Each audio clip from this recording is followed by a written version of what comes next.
डोलेश्वर महादेव की, कुबेरेश्वर महादेव की। हर हर महादेव, हर हर महादेव, हर हर महादेव। हर काशी विश्वनाथ, ओगरदानी त्रिकालदर्शी, कैलाशी अविनाशी भगवान शिव, जिनकी पुनीत पावन शिव महापुराण की कथा संपूर्ण विश्व के कल्याण हेतु बाबा देवादिदेव महादेव की कृपा से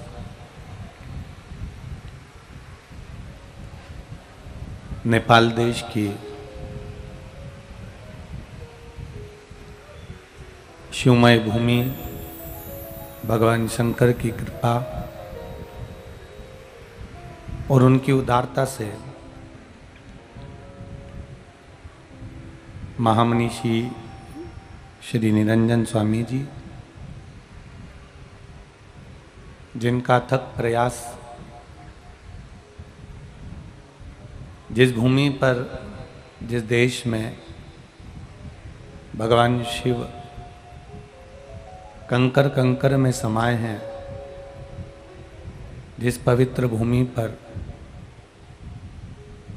मां गंडकी से शालिग्राम भगवान प्रकट हो जाते हैं, ऐसी पवित्र धरा नेपाल की पवित्रमय भूमि पर वीरगंज में कथा हो, उसके लिए आदरणीय महामनीषी श्री निरंजन स्वामी जी महाराज अथक प्रयास किए, तब जाकर खेतान परिवार द्वारा ये श्री शिव महापुराण की कथा इस नेपाल के वीरगंज क्षेत्र में प्रारंभ हुई है। ये शिव की कृपा से हुई, उनकी उदारता से हुई। बड़ा सहज स्वभाव आदरणीय स्वामी जी का। कई समय से नेपाल की पावन धरा पर कथा के लिए प्रयासरत भी रहे, साथ ही हमारे सनातन धर्म को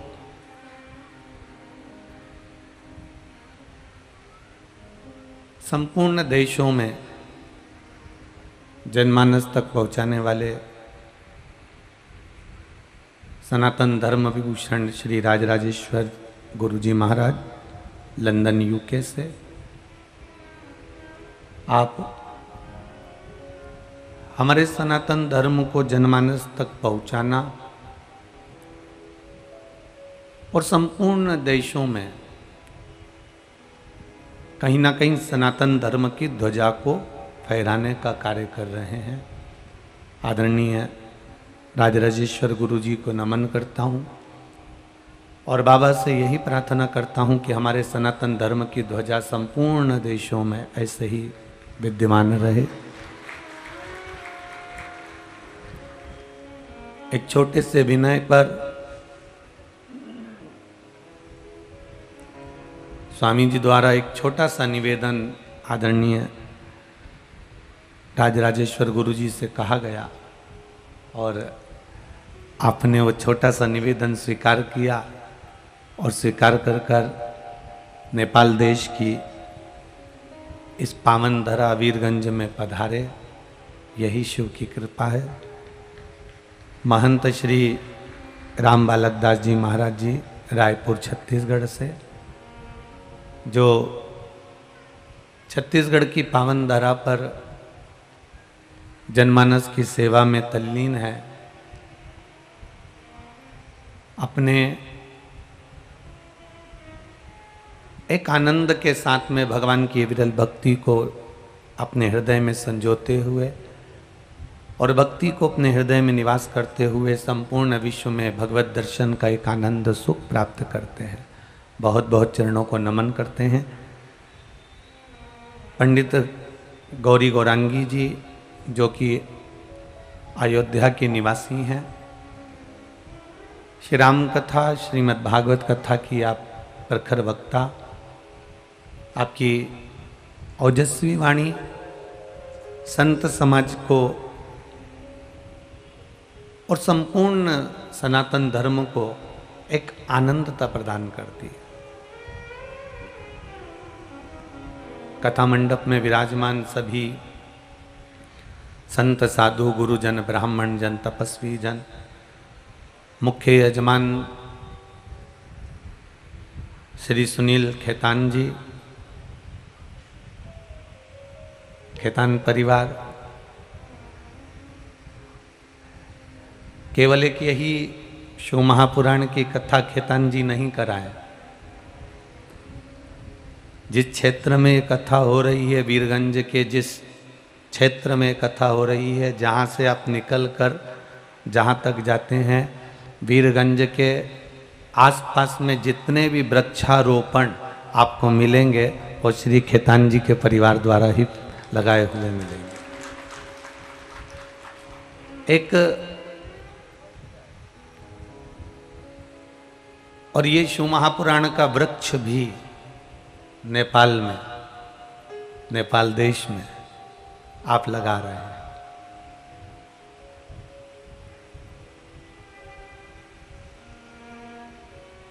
ये कथा डोलेश्वर महादेव से प्रारंभ होती होती होती होती एक दिन हमारा विश्वास कहता है कि वीरगंज से चालू हुई है और नेपाल के पशुपतिनाथ तक चली जाएगी, ये निश्चित है।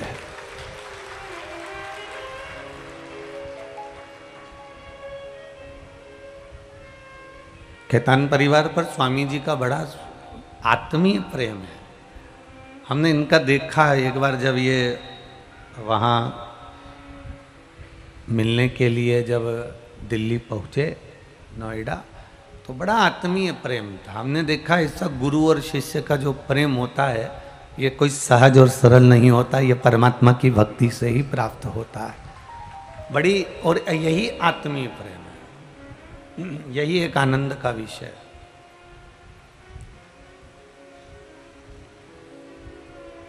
नेपाल की धरा, ये नेपाल देश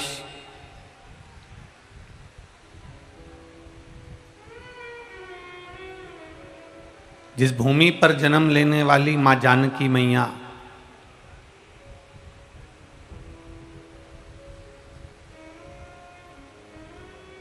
काशी में मरने वाले को गुरु मंत्र भगवान शिव देते हैं, पर नेपाल देश की ये धरा एक ऐसी धरा है जहां मरने वाले को भगवान शंकर गुरु मंत्र नहीं देते। यहाँ तो जो बच्चा जन्म लेता है मेरा महादेव उसके पास में जाकर गुरु मंत्र प्रदान कर देता है। ये देश, नेपाल देश कोई साधारण सा देश नहीं है।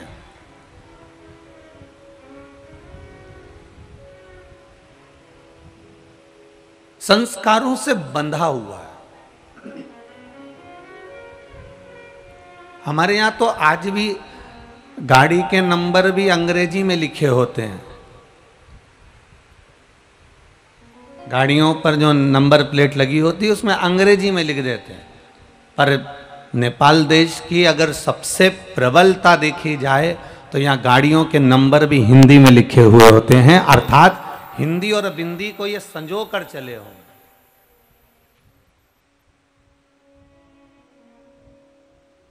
यहाँ भगवान शिव स्वयं आकर मंत्र प्रदान किए, और केवल एक साधारण से व्यक्ति के लिए नहीं।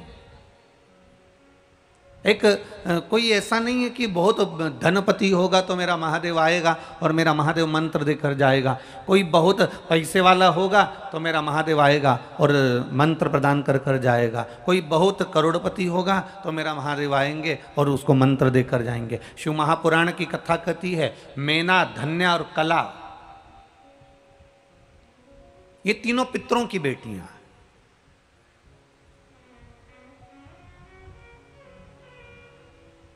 तीनों पुत्र ये तीनों बेटियां, जो तीनों पुत्रियां, ये पितरों की। आस्था चैनल के माध्यम से जितने लोग भी कथा श्रवण कर रहे हैं, फेसबुक यूट्यूब पर जितने लोग सुन रहे हैं, बड़े सावधानी से सुनना। ये नेपाल देश की डोलेश्वर महादेव शिव महापुराण की कथा है।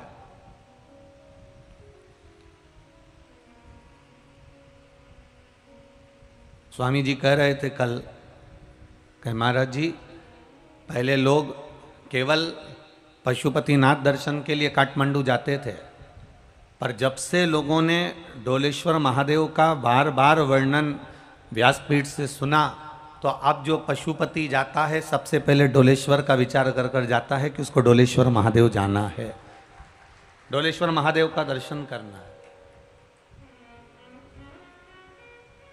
मैं महाराज जी के पावन चरणों में कहना चाहूँगा, स्वामी जी, श्री निरंजन स्वामी जी और श्री राजराजेश्वर जी, श्री बालकदास जी, कि महाराज जी, नेपाल देश की ऐसा कोई क्षेत्र नहीं है जहाँ शंकर जी का पुराना स्थान ना। कहीं दूधेश्वर महादेव, कहीं कपालेश्वर महादेव, कहीं ब्रह्मेश्वर महादेव, कहीं छेश्वर महादेव, कहीं डोलेश्वर महादेव, कहीं पशुपतिनाथ, ऐसे कई महादेव के मंदिर नेपाल देश के अंतर्गत हैं।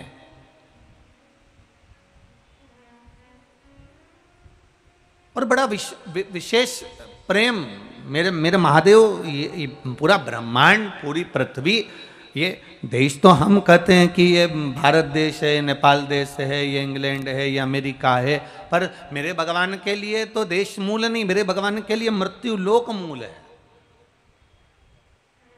पृथ्वी मूल है।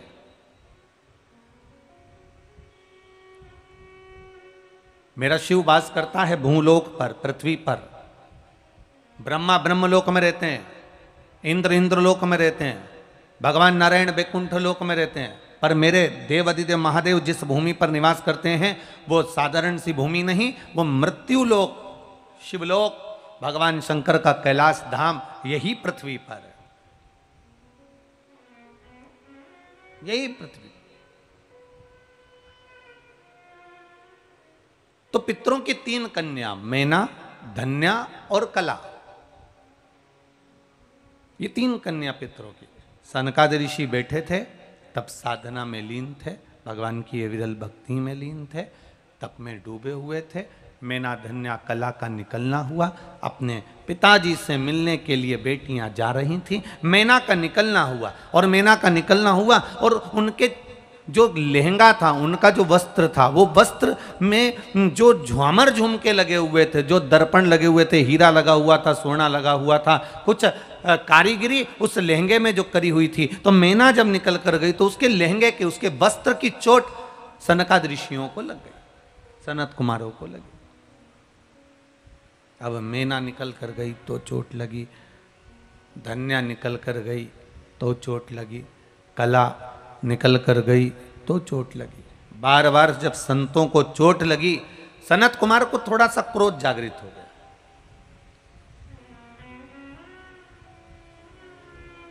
थोड़ा सा क्रोध आया, हो जाता है। आप जहां बैठे हो, आप लोग जहां कहीं भी बैठे हो, आप एक जगह पर बैठे हो ना, तो वहां से आप बैठे थे और बैठे बैठे किसी ने कह दिया, सर प्लीज आपके हाथ जोड़ते हैं, आप यहां से उठकर वहां बैठ जाओ। अब आप वहां बैठ गए, फिर कोई आ गया आपके पास में और आपके पास में हाथ जोड़कर बोला, सर प्लीज आप यहां से वहां बैठ जाओ। अब आप फिर वहां पर जाकर बैठ गए।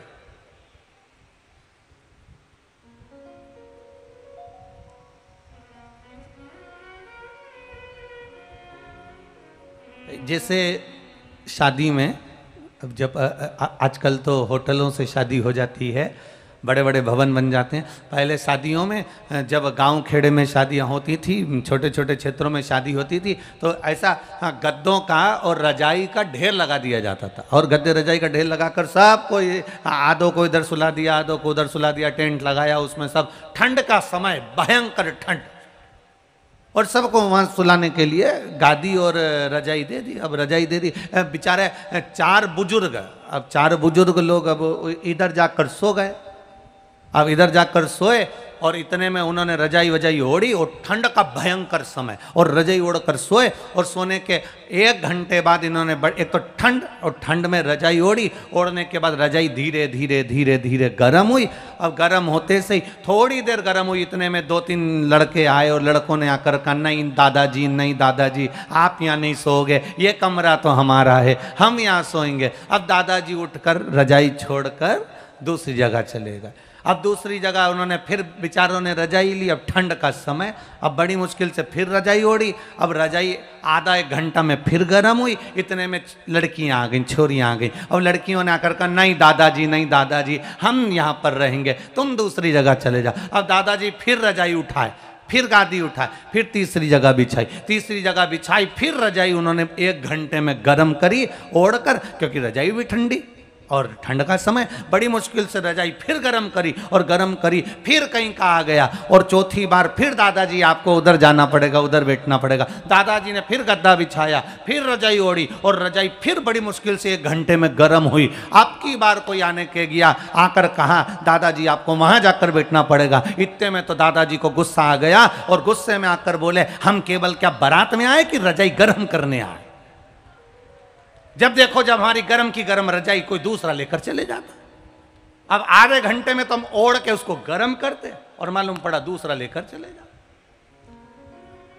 अब बार बार कोई तुमसे कहे, सर प्लीज आप उधर बैठ जाओ, सर प्लीज आप उधर बैठ जाओ। थोड़ी देर में यहां बैठे थे, फिर वहां बैठे, फिर वहां से वहां बैठे, वहां से वहां बैठे, वहां से वहां बैठे, वहां, तो उसको क्रोध आ जाएगा, नाराजगी आ जाएगी। बस माँ, मैना, धन्या, कला तीनों निकल कर जा रही थी और निकल कर जाते जाते इनके चरण का जो इनका जो लहंगा था, लहंगे में जो बर्क लगी हुई थी, वो बर्क से सनत कुमारों की जंघा में चोट लग गई।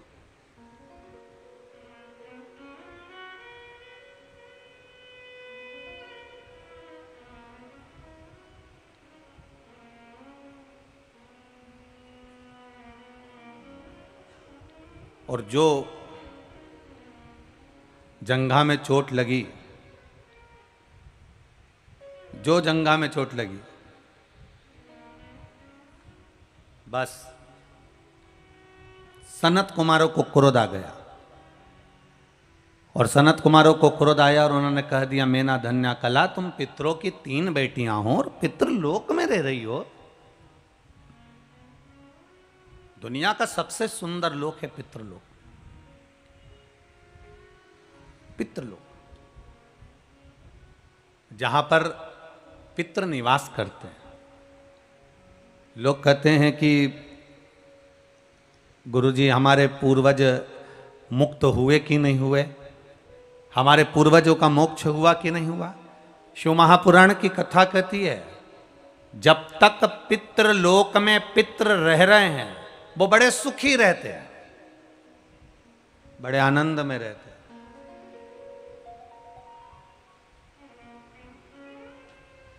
और पितृलोक में पितृ कब तक आनंद में रहते हैं, पितृलोक में पितृ कब तक सुख से रहते हैं। शिव महापुराण की कथा कहती है कि कोई परिवार का एक व्यक्ति भी अगर जीवन में एक बार शिव महापुराण की कथा सुनने के लिए बैठता है, अब आप लोग तो इतने लोग शिव महापुराण की कथा में नेपाल देश के अंतर्गत भी श्रवण कर रहे हो, आप इतनी संख्या में पहुंचे हो, और शिव महापुराण की कथा जब कोई श्रवण करने के लिए बैठता है, जितनी देर तक शिव महापुराण की कथा में वो कथा सुनने बैठता है, उतनी देर तक उसके घर के पूर्वज जो पितृलोक में रहते हैं, उन पूर्वजों के पास में स्वयं नारायण उनके कंधे पर हाथ रखकर कथा श्रवण करते रहते हैं। स्वयं नारायण। जितनी देर तक आप शिव महापुराण की कथा में बैठे हो, जितनी देर तक भगवान शंकर की कथा का तत्व ग्रहण कर रहे हो, जितनी देर तक बैठकर भगवान शिव के तत्व का स्मरण कर रहे हो, भगवान शंकर की अविरल भक्ति को धारण कर रहे हो, केवल शिव कथा, केवल शिव कथा मनुष्य ही नहीं श्रवण करता। शिव महापुराण की कथा कहती है देवता भी शिव महापुराण की कथा को श्रवण करने के लिए मृत्यु लोक में आकर जहां तहां विराजमान होकर शिव तत्व को श्रवण करना चाहते हैं। ये शिव तत्व है।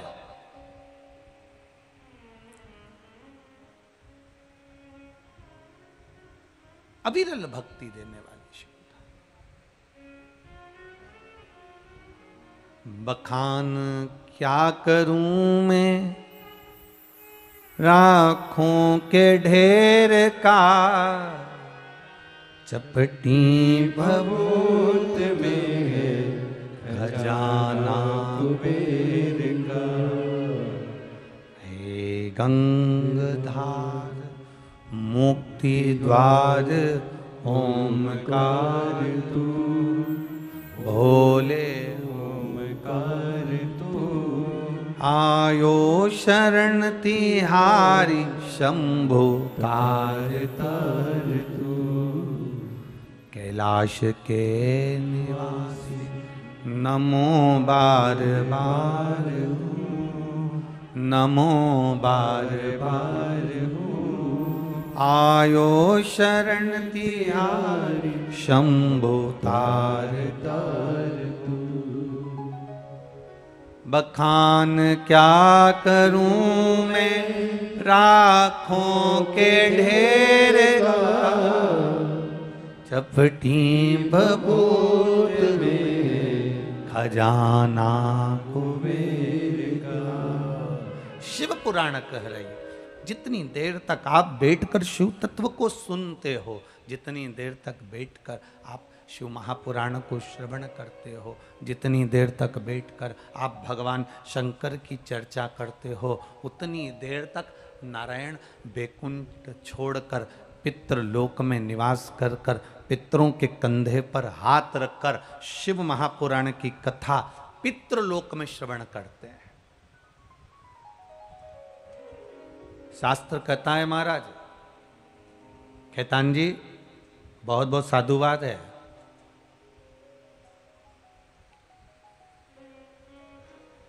शिव महापुराण अगर कोई ना भी पढ़े ना, और उज्जैन महाकाल की नगरी में ऋण मुक्तेश्वर मंदिर पर जाकर एक दीवार पर पत्थर से अंकित है, कोई पुराण एक पीढ़ी को तारेगी, कोई पुराण 2 पीढ़ी को तारेगी, कोई पुराण 7 पीढ़ी को तारेगी, पर शिव महापुराण के लिए ऋण मुक्तेश्वर मंदिर के दरवाजे पर पत्थर पर अंकित हजारों साल पहले का लिखा है। केवल एक शिव महापुराण ऐसी होती है जो 71 पीढ़ी को तार देती है। कथा करवाने वाले भी, सुनने वाले भी, बांचने वाले भी, और उसमें सहयोग करने वाले।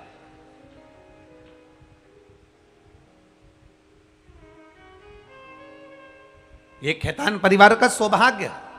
इनके पूर्वज, हम तो कहेंगे जैसे बच्चा गुल्लक भरता है और उस गुल्लक में पैसा इकट्ठा करता है, और गुल्लक भरने के बाद जब फोड़ता है तो कोई गिफ्ट लेकर आता है, तो खेतान परिवार के दादा परदादा माता पिता बुजुर्ग, उनके भी पिता माता, उनके भी पिता माता, और दोनों पक्ष, यहाँ ससुराल पक्ष और मायका पक्ष दोनों के कुछ पुण्य उदय हुए होंगे। इनकी भी, पति की अगर 71 पीढ़ी देखी जाए तो माता की भी 71 पीढ़ी देखी जाए, दोनों की 71 पीढ़ी के कहीं पुण्य प्रबल होते हैं, तब जाकर शिव महापुराण की कथा अपने देश में और अपने क्षेत्र में प्रारंभ होती है। महाराज, ये शिव तत्व है, ये शिव जी की कृपा, ये उनकी उदारता। और आप लोग जितने लोग कथा श्रवण कर रहे हैं, जितने लोग सुन रहे हैं, बड़े बड़े साधुवाद के पात्र,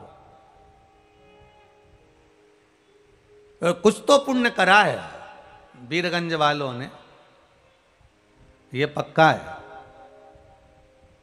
कि कहीं ना कहीं आपका पुण्य प्रबल हुआ होगा। माना ये तुम्हारा जो समय है 2 बजे से 5 बजे तक, ये सब भोजन मोजन करने के बाद आराम से पलंग पे सोने का समय है, और 5 बजे उठो और उठने के बाद फिर काम में लग जाओ। माना ये आपका 2-3 घंटा 2 से 5 बजे तक का जो समय, ये थोड़ा विश्राम का समय, आराम का समय है।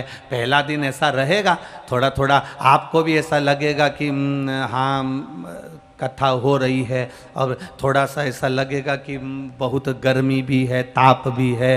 फिर भगवान भी कहता है, देखो जो अदरक होती है ना, जी जानती हो ना अदरक को, अदरक जो होती है ना, उस अदरक को जितना कूटो ना चाय में उतना स्वाद बोलो, जम के बोलो जरा। आता है। अदरक को जितना कूटोगे ना उतना चाय में स्वाद आएगा। और अदरक को कूटो ही मत ही, तुम बस इतना बड़ा डिगली लेके अदरक को तोड़ के और चाय में डाल दो और चाय को उकाले जाओ, स्वाद आएगा क्या? जम के बोलो जरा, आएगा? नहीं आएगा। अदरक को जितना कूटोगे चाय में उतना स्वाद बढ़ जाएगा। उसी तरह 7 दिन की शिव महापुराण में तुम भी इधर से उधर से, कोई यूं खसकाए कोई यूं खसकाए, इधर से धूप पड़ रही, इधर से जाना है, कोई कहे इधर से जाओ, कोई के उधर से जाओ, कोई के गाड़ी वहां खड़ी कर दो, कोई के वहां जाओ, और ऐसे कुटाओ मालूम पड़े अदरक की तरह, कुटते जाओ कुटते जाओ कुटते जाओ, तो ये निश्चित है 7 दिन में तुम्हें भी स्वाद आ ही जाएगा। ये निश्चितता है, ये आनंद की अनुभूति तुम्हें हो ही जाए।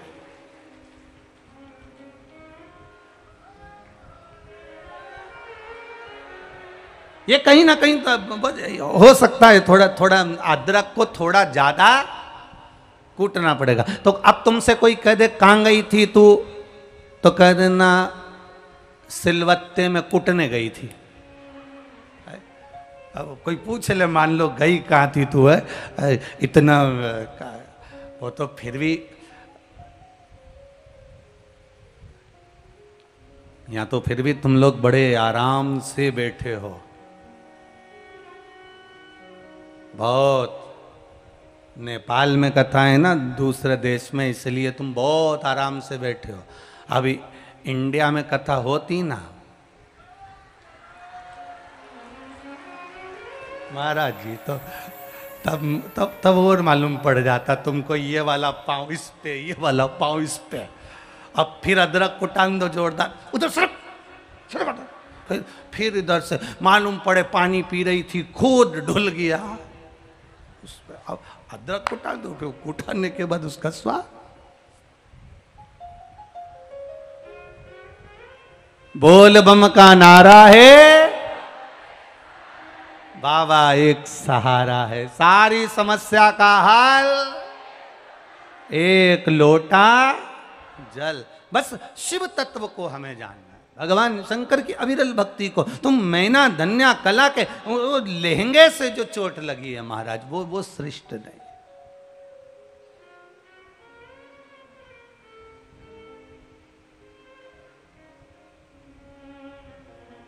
अपने जीवन को सार्थक बनाइए।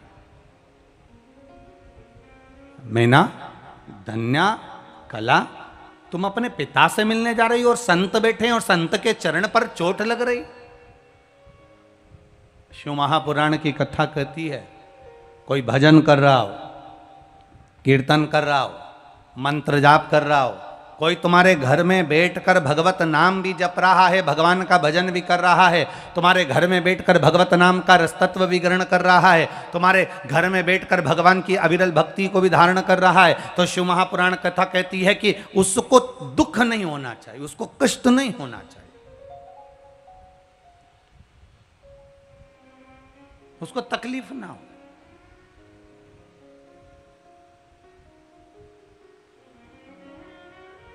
किसी जीव को कष्ट देकर, किसी को दुख देकर हम सुख कैसे अनुभव कर सकते हैं?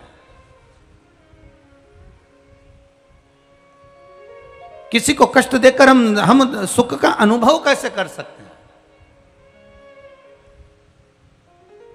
जब पूरे ब्रह्मांड में, मृत्युलोक में कोई दूसरे देवता की ना तो मूर्ति थी, पूरे ब्रह्मांड में, पूरे पृथ्वी पर ना दूसरे देवता का कोई क्रम था, पूरे ब्रह्मांड में, पूरे मृत्युलोक में, पूरी पृथ्वी पर केवल एक देव था, और वो देव अधिदेव महादेव था, केवल एक, और कोई नहीं।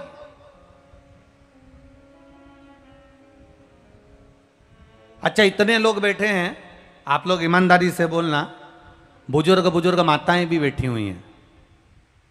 नेपाल वीरगंज की सभी बुजुर्ग माताओं को, नेपाल देश की सभी माताओं को नमन करते हुए प्रश्न करना चाहता हूँ, क्या पहले के समय में, जब आपने भी अपने जीवन में देखा होगा, पहले के समय में हड्डी का डॉक्टर, आँख का डॉक्टर, कान का डॉक्टर, फेफड़े का डॉक्टर, लीवर का डॉक्टर, किडनी का डॉक्टर, पीठ का डॉक्टर, सिर का डॉक्टर, कान का डॉक्टर, ये सारे डॉक्टर अलग अलग होते थे क्या?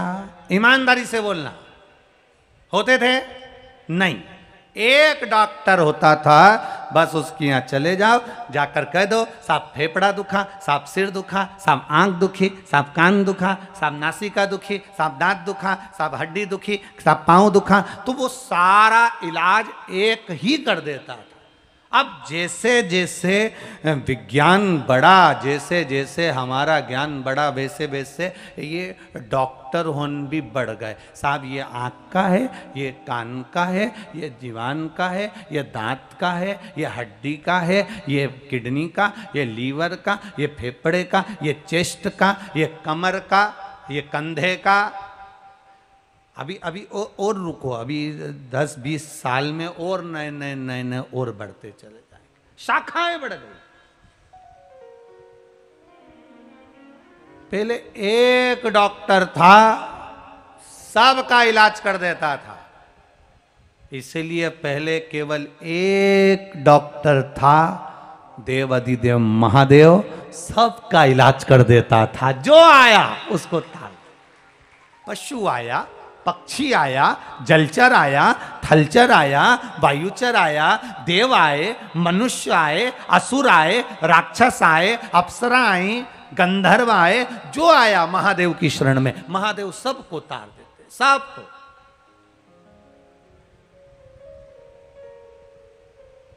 खाली न जाता कोई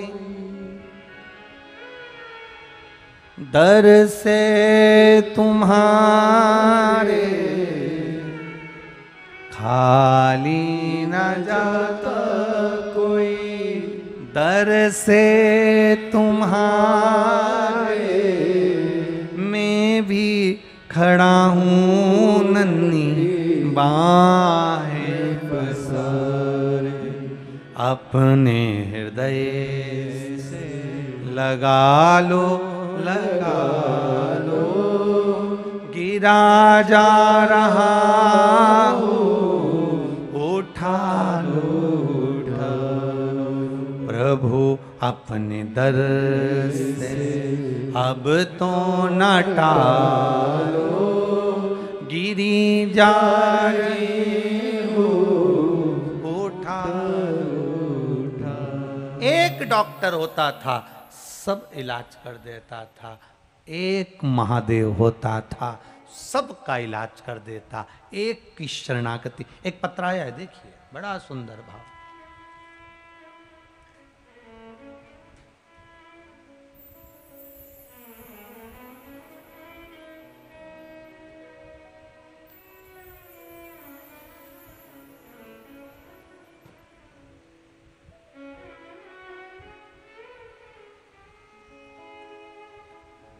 मैं संगीता यादव, इंडिया में बिहार के सीतामढ़ी जिले से हूँ।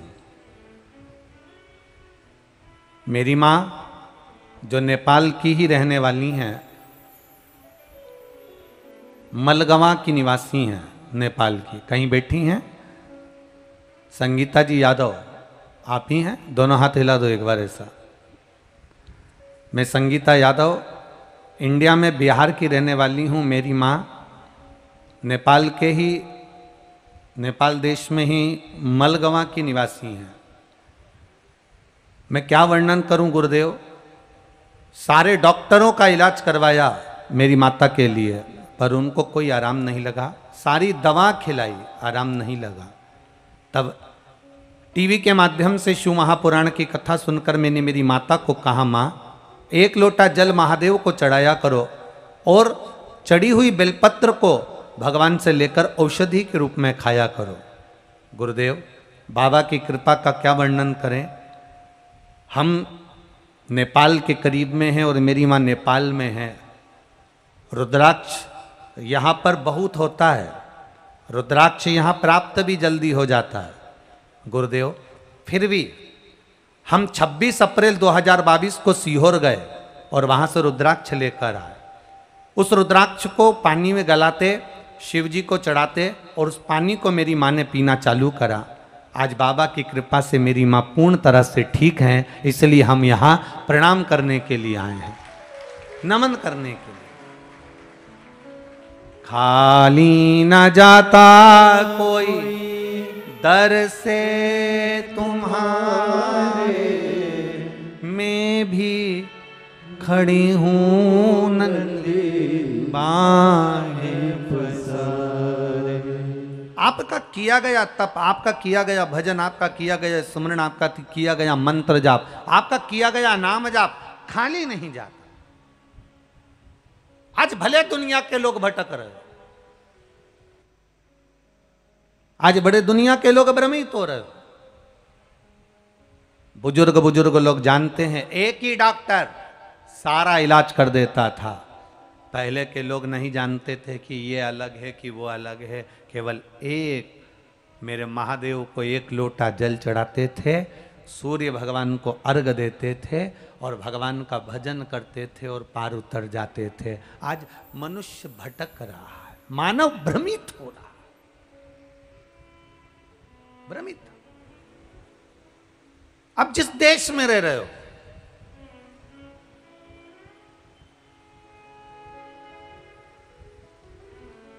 आप जिस देश में निवास कर रहे हो, जरा विचार करिएगा कि उस देश में भगवान पशुपति नाथ रह रहे हैं। अर्थात पशुपति नाथ का क्या मतलब है? एक भगवान शिव जो पशुओं के भी देवता हैं, पक्षियों के भी देवता हैं। एक भगवान शिव जो असुरों के भी देवता हैं, देवताओं के भी देवता हैं। एक भगवान शिव अप्सरा, गंधर्व, जलचर, थलचर, वायुचर जितने हैं सबके देव हैं।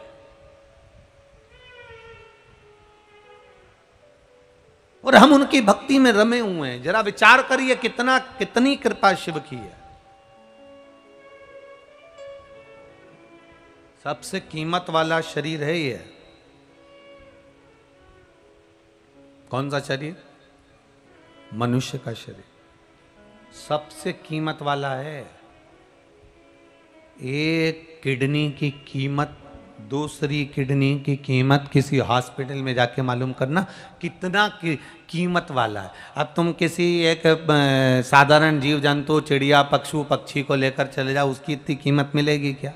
अरे बोलो, जम के बोलो जरा, मिलेगी इतनी कीमत? सबसे कीमत वाला शरीर है यह मनुष्य शरीर। और जरा विचार करिएगा,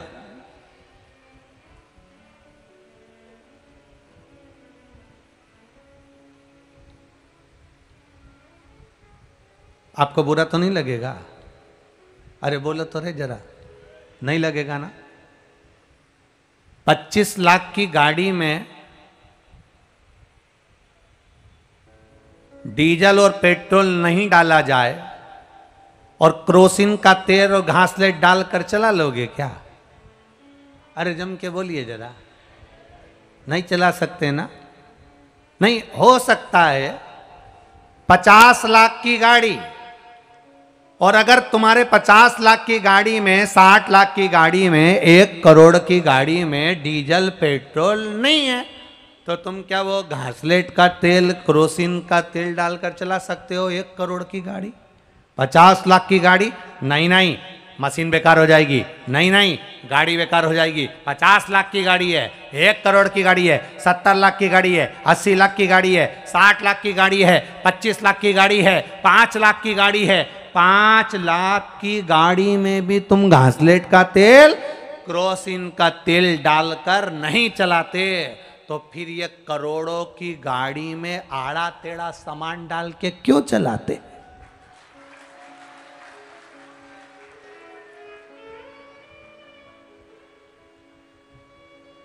बोल बम का नारा है। हम जब आ रहे थे तो हमने देखा था कहीं इधर टंग रहे, कहीं उधर टंग रहे। हमने कहा गाड़ी इतनी कीमत वाली और घासलेट का तेल डाल डाल के चला रहे, कितनी कीमत इस गाड़ी की, कितनी कीमत। गाड़ी तो देखो कितनी कीमत वाली है। 25 लाख की गाड़ी, 5 लाख की गाड़ी, 10 लाख की गाड़ी, 50 लाख की गाड़ी। कभी अंदाजा लगाना इस शरीर की कीमत क्या है। एक किडनी खराब होती है, जब किडनी बदलने का समय आता है, बाजार से दूसरा जब डोनेट करता है लाखों रुपए लेकर एक किडनी देता है। कीमत लगाइए जरा इस गाड़ी की कितनी कीमत है।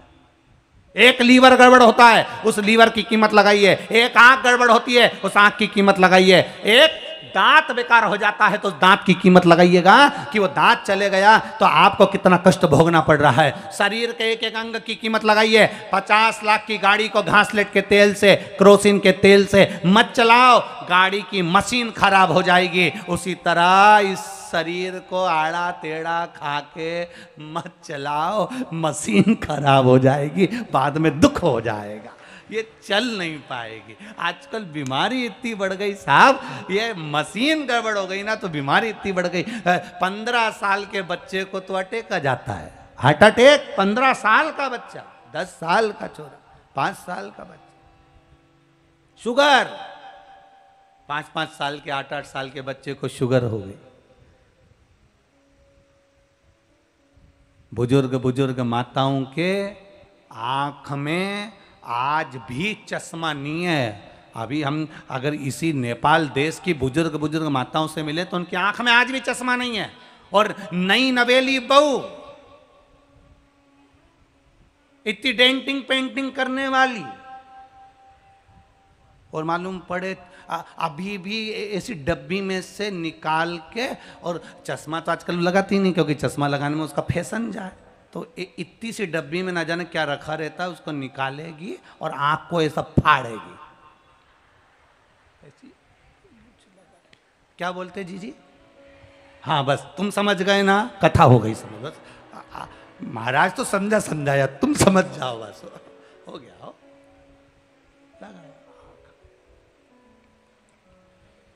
और 3-4 बार यूं भी करके देखती है, आंख को सही फंसा है कि नहीं फंसा। 3-4 बार। गाड़ी कितनी सुंदर है, गाड़ी कितनी कीमत वाली है, और इतनी गाड़ी कीमत वाली हो और कीमत वाली गाड़ी में घासलेट और केरोसिन का तेल डालकर चलाओ तो उसकी कोई महत्वता नहीं है। गाड़ी अगर कीमत वाली है तो डीजल पेट्रोल भी अच्छा डाला जाए। महाराज ये विचार करिएगा जरा, इसकी कीमत समझिएगा मानव के देह की। जिसने कीमत समझ ली उसका जीवन धन्य हो गया, जीवन धन्य। खाली न जाता कोई दर से तुम्हारे, खाली न जाता कोई दर से तुम्हारे, मैं भी खड़ी हूँ नन्ही बाहें पसारे, अपने हृदय से लगा लो गिरा जा रहा हूँ, उठा लो प्रभु अपने दर से अब तो न टालो, गिरी जा रही हूँ, उठा लो। शिव कथा कह रही है, भगवान शंकर का पावन चरित्र कह रहा है। इतनी कीमतवान गाड़ी का एक तत्व पहचानो, इसकी कीमत जानो।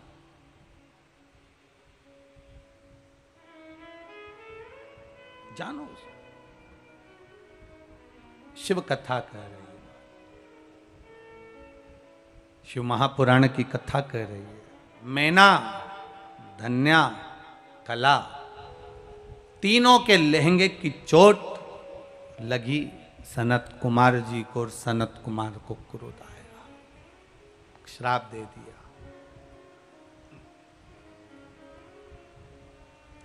तुम्हें मृत्यु लोक में जाना पड़ेगा। आंखों में जल भर गया। तीनों ने शिव जी की आराधना की। अभी आपको कहा था नेपाल देश एक ऐसा देश है जिस देश में भगवान शंकर जन्म लेने वाले बच्चे को भी गुरु मंत्र देने के लिए आते हैं। ये कोई साधारण देश नहीं है। जहाँ का कंकर कंकर शंकर के रूप में विराजमान है। कंकर कंकर शंकर, जहां की पवित्र नदी में से भी श्री नारायण हरि शालिग्राम जी के रूप में प्रकट हो जाते हैं। कितनी पवित्र होगी वो गंडकी नदी, कितना पवित्र होगा वो कंकर शंकर का पावन आनंद, जरा विचार करिएगा। कितना पवित्र, कितना पवित्र। अब शिव कथा कह रही है, तीनों ने क्षमा मांगी। सनत कुमारों से कहा हमें क्षमा कर दो, गलती हो गई हमसे, हमारे शरीर के द्वारा आपको कष्ट हुआ, ये गलती हो गई, पर आप कृपा करो, अगर आप दया करोगे तो सब कुछ हो सकता है। जा पर कृपा राम की होई, ता पर कृपा करे सब, आप कृपा कर दो बस। सनत कुमारों ने कहा तो इन तीनों ने मिलकर भगवान शिव की आराधना करी, वर दिया, मृत्युलोक में जाओगी, तुम्हारे गर्भ से, तुम्हारी गोद में 3 बेटियां खेलेंगी, वो 3 बेटियां संपूर्ण विश्व का कल्याण कर देंगी। 3 बेटियां संपूर्ण विश्व का कल्याण कर। अब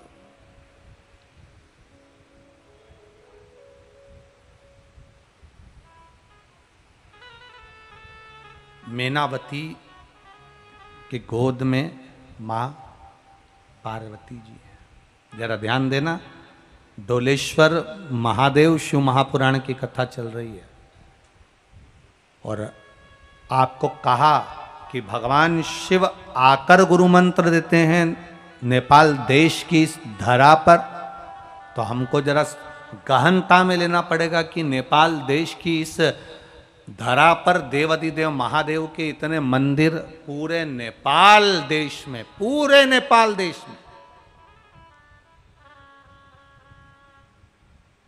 पूरे नेपाल देश में जितने किसी देव के मंदिर नहीं, उससे ज्यादा हैं महादेव के मंदिर पूरे देश में, पूरे नेपाल देश के अंदर। आप जहां जाओगे वहां महादेव मिल जाएंगे आपको, जहां जाओ वहां महादेव।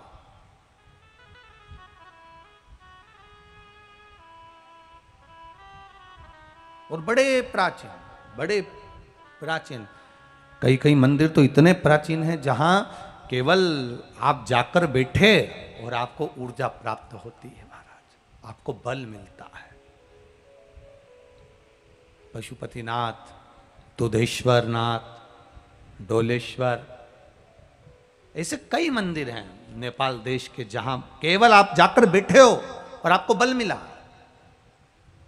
और जरा विचार करिए, जिस नेपाल देश में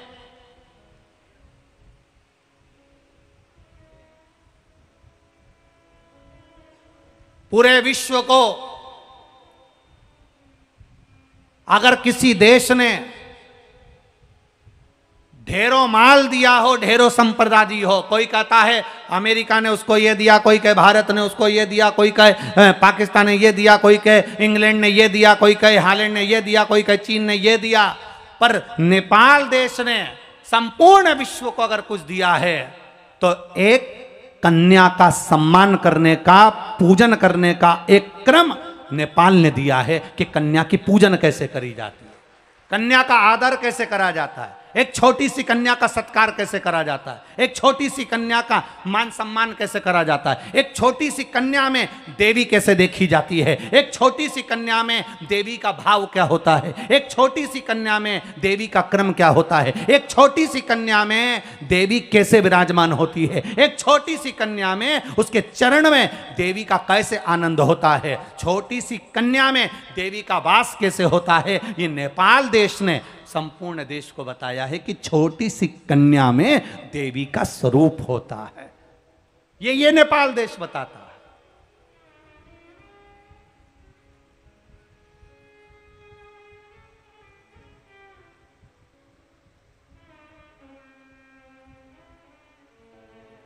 एक कन्या का पूजन, एक कन्या की आराधना, एक कन्या का स्तवन, एक कन्या को नमन करना, एक कन्या के चरण पूजन करना, कन्या को भोज कराना, कन्या के चरण पूजन करना, ये हमारा नेपाल देश देता है।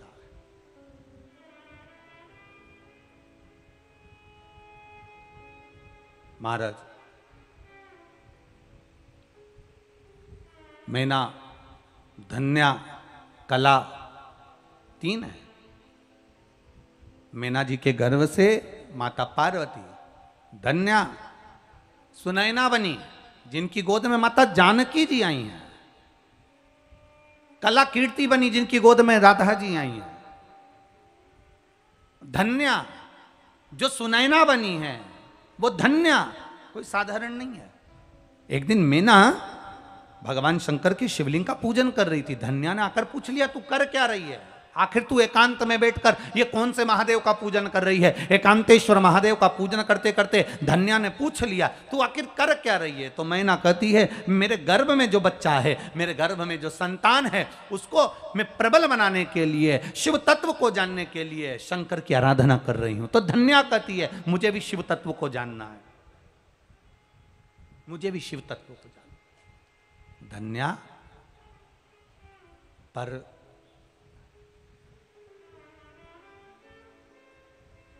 तू मृत्यु लोक में जन्म तो लेगी धन्या, पर तेरे गर्भ से संतान का सुख हो ये मैं नहीं कह सकता। धन्या कहती है, तुम किसकी पूजन कर रही हो? मैना कहती है, मैं महादेव की आराधना कर रही हूं, एकांतेश्वर महादेव की। अगर मैं शिव की आराधना करूंगी तो क्या शंकर भगवान मेरी झोली नहीं भरेंगे? क्या मैं शिव की आराधना करूंगी तो क्या महादेव मेरी गोदी नहीं भरेंगे? अकाल मृत्यु वो मरे जो काम करे चंडाल का, काल उसका क्या बिगाड़े जो भक्त हो महाकाल का। जो शिव की आराधना करने वाला होता। एक पत्र आया है, देखिए उस पत्र में क्या लिखा।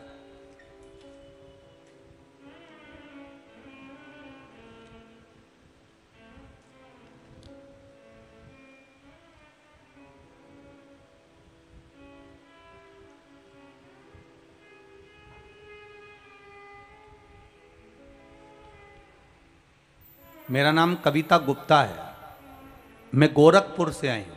कहीं बैठी हूँ कविता जी तो हाथ हिला सकती हैं। मेरा नाम कविता गुप्ता है, मैं गोरखपुर से आई हूँ। कहीं बैठी हूँ तो हाथ हिलाइए। आप ही हैं? दोनों हाथ ऐसे हिला दो एक बार। मेरा नाम कविता गुप्ता है, मैं गोरखपुर से आई हूँ। गुरुजी, मैं बाबा की महिमा का क्या बखान करूँ गुरुदेव। बाबा ने तो हमारे लिए ऐसा कर दिया कि हम वर्णन नहीं कर सकते। गुरुदेव, जिस पशुपति नाथ की पावन धरा नेपाल देश में कथा हो रही है, शिव तत्व को जाना है।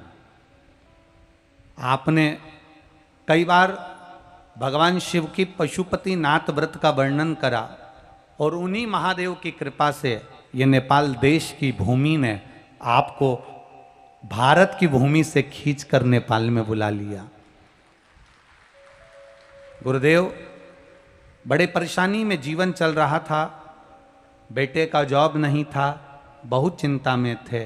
तब शिव महापुराण की कथा को हृदय से सुना, टीवी के सामने ही बैठकर बाबा से विनती करी, ऐसी कृपा करना कि मेरे बेटे का जॉब लग जाए। गुरुदेव, हर जगह पर अप्लाई करता था पर नौकरी नहीं लगती थी, बहुत कष्टमय जीवन था।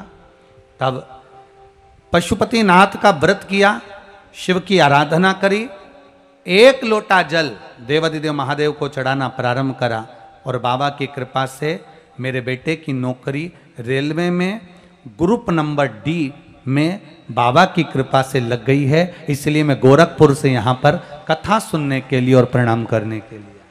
ये शिव तत्व है। बैठिए बहन। हर हर महादेव। शिव तत्व को जानना। धन्या पूछ रही है, अपनी बहन मैना से पूछ रही है। धन्या ने मैना से पूछा, क्या शिव जी की आराधना करने वाले को क्या फल नहीं मिलेगा? अगर मैं मान लो मेना, तुझे संतान की प्राप्ति हो गई और मेरे यहां संतान की प्राप्ति नहीं, तो क्या मुझे फल नहीं मिलेगा? क्या मैं फल प्राप्त नहीं करूंगी? क्यों नहीं होगा? धन्या कर भजन। धन्या भजन करती करती करती करती राजा जनक की धर्म पत्नी धन्या सुनैना बन गई। अब संतान का सुख नहीं, जरा देखिए, थोड़ा ध्यान करिएगा, संतान का सुख नहीं है, संतान का सुख नहीं है, पर करी गई आराधना, करा गया भजन खाली नहीं जाता।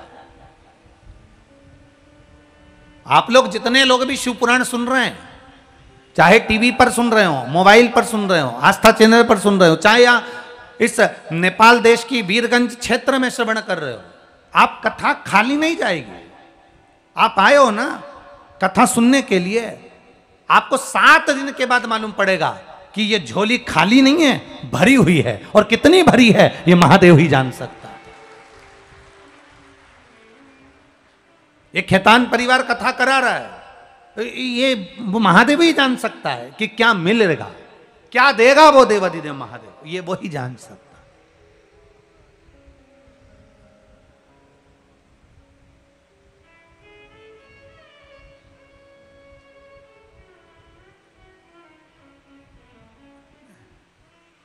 तीन घंटा 2 बजे से 5 बजे तक का समय आपने अपना सोने का समय, अपने काम का समय, कहीं जाने आने का समय सब छोड़कर आप अपना समय निकाल कर अगर महादेव को दिए हो तो महादेव भी तो कैलाश पर बैठकर अपना समय निकालकर तुम्हारे लिए कुछ ना कुछ करेगा, ये निश्चित है।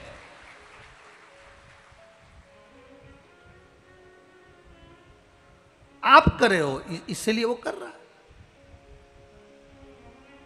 अब पूछा, सुनैना जी पूछे कि मेरा करा गया तब कभी साथ देगा, मेरी भी झोली भराएगी।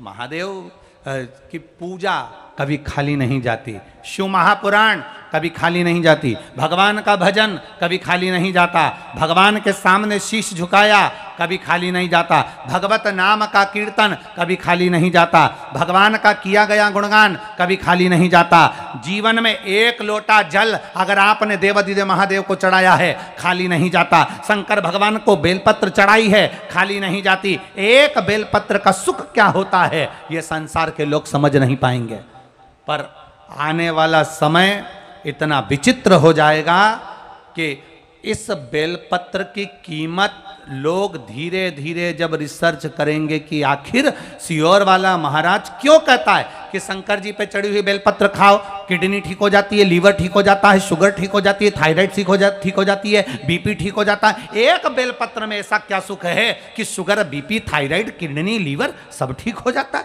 धीरे धीरे लोग इस बेलपत्र पर रिसर्च करते जाएंगे, करते जाएंगे, करते जाएंगे।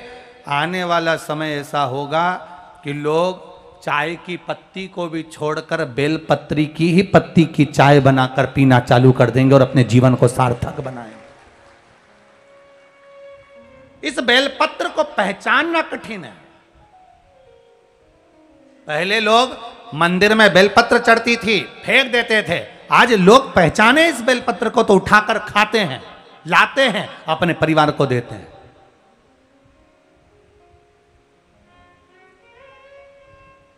एक बेलपत्र का सुख क्या है?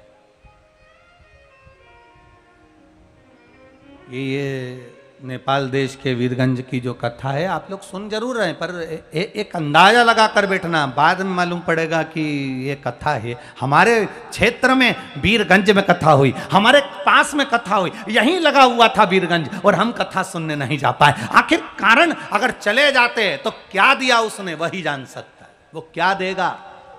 सुनैना जी के घर में संतान का सुख नहीं, बड़ी दुखी, क्या करें, कहां से संतान आएगी, क्या होगा, विचार करा गया, बार बार विचार। तब बहन मैना के शब्द याद आए, शिव की करी गई आराधना खाली नहीं जाती, वो मिलेगा जरूर। और हुआ, सुनैना जी के पति श्री जनक जी महाराज ने जब हल इस नेपाल देश की पावन धरा जनकपुरी में जल हल चलाया, उस हल के नीचे एक छोटी सी बेटी को पाया। वो बेटी कोई दूसरी नहीं थी, मेरी जानकी मैया थी, मेरी जानकी मैया।